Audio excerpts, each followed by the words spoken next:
ትምህርት ሚኒስቴር ከ2019 የትምህርት ዘመን ጀምሮ በ11ኛ እና 12ኛ ክፍል በተግባር ላይ የሚውሉ አዳዲስ 11 የሙያ አይነቶችን ይፋ በማድረግ ለክልሎችና ከተማ አስተዳደሮች መምሪያ አስተላልፏል። በአዲሱ የትምህርትና ስልጠና ፖሊሲ መሰረት ተማሪዎች ከወትሮ የቀለም ትምህርት ጎን ለጎን ተጨማሪ ሙያዎችን እንዲቀስሙ የሚያደርግ ሲሆን ትምህርቱ ከ2019 የትምህርት ዘመን ጀምሮ በ11ኛ ክፍል በይፋ ይጀመራል።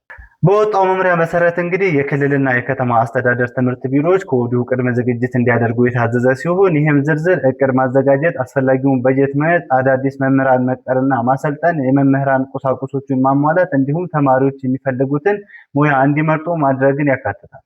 ከ2019 የትምህርት ዘመን ጀምሮ ተግባራዊ ከሚደረጉት 11 የሙያ አይነቶች መካከል ሶፍትዌር ማበልጸግ፣ አውቶሞቲቭ ቴክኖሎጂ፣ ብረታ ብረት ስራ፣ ህንፃ ኤሌክትሪክ መስመር ዝርጋታ፣ የጤና እንክብካቤ፣ ሆቴል አገልግሎት፣ የፀጉር ስራ ውበት እንዲሁም ምግብ ዝግጅት ይገኙበታል።